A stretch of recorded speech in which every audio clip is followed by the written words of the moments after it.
নমস্কার, সোহম শক্তি ট্যারোতে আপনাদের সকলকে স্বাগত। আমি দীপান্বিতা সরকার। আশা করি আপনারা সবাই ভালো আছেন। চলুন আজকে আপনাদের পরিস্থিতি অনুযায়ী রিডিং করব, কার্ড রিডিং করব। বেসিক্যালি এখন এই মুহূর্তে এনার্জিগুলো কেমন চলছে বলুন তো? 2-3 প্রকারের চলছে।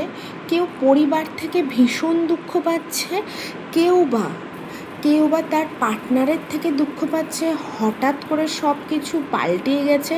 তাদের সাথে আপনারা আগামী ভবিষ্যতে পরিবার করার স্বপ্ন দেখেছিলেন, কিন্তু সেটা বাস্তবায়িত হবে না, এটা ভেবে আপনারা ভীষণ দুঃখ পাচ্ছেন। যখন আপনারা এই রকম রূপটা দেখছেন, আপনারা প্রথমের রূপের সাথে কিন্তু তাদের মেলাতে পারছেন না, যে হঠাৎ কী এমন হলো, এরকম হার্টব্রেক হয়ে গেল। কিছু মানুষের ক্ষেত্রে পার্টনারের সাথে যোগাযোগ বন্ধ হয়ে গেছে। পার্টনার একটা টাইমে আপনার প্রতি ভীষণ ভালোভাবে ব্যবহার করতো, এখন এই মুহূর্তে দাঁড়িয়ে তারা কিন্তু টোটালি চেঞ্জড হয়ে গেছে।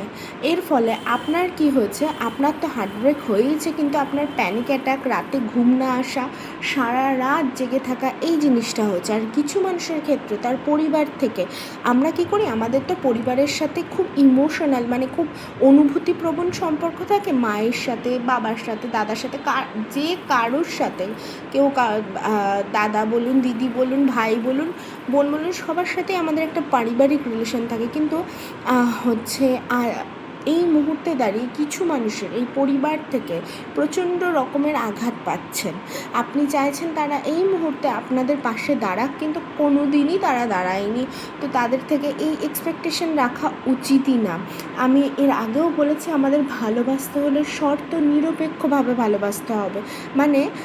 আমি যদি তার জন্য 1% করি, সেটা নিয়ে আমি বলবো না। হ্যাঁ, কিছু ক্ষেত্রে বলতে হয়, না হলে কিন্তু হয় না। সবসময় করে গেলে সামনের মানুষটা ভেবে নেয় যে আমরা শুধু করার জন্যেই এসছি, তাদের জন্য আমরা ফিডব্যাক কিছু পাবো না। তখনই সেখানে স্টপ করতে হয়। তাদের যে আঘাতটা লাগবে, তখনই আপনাকে তারা সেই জিনিসগুলো নিয়ে বলতে শুরু করবে।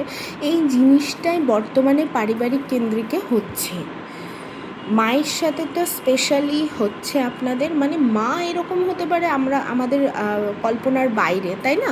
বেশিরভাগ ক্ষেত্রে, কারণ টক্সিক মাদারও হয়। সেখান থেকে অ্যাকচুয়ালি আমি তাদেরকে খারাপ বলবো না, তারাও সেই ব্যবহারগুলো পেয়ে এসছে। আমরা না হয় এই জেনারেশনটা, আমরা কি করছি, আমরা সিচুয়েশনটাকে হিল করার চেষ্টা করছি, নিরাময় করার চেষ্টা করছি পরিস্থিতিগুলোকে, কিন্তু আমাদের মারা তো সেই জিনিসটা করেনি। তাদের ওপরে যে জিনিসগুলো হয়েছে, তারা সেই জিনিসগুলো জমিয়ে রেখেছে। তারা ভেবেছে হয়তো এইভাবে সন্তানদের মানুষ করতে হয়, কিন্তু না, এটা রং প্রসেস। তারা বন্ধ করতে পারেনি তো কী হয়েছে, আমরা বন্ধ করে দেব। আর এই জন্য আমাদের কিন্তু মেডিটেশন মাস্ট।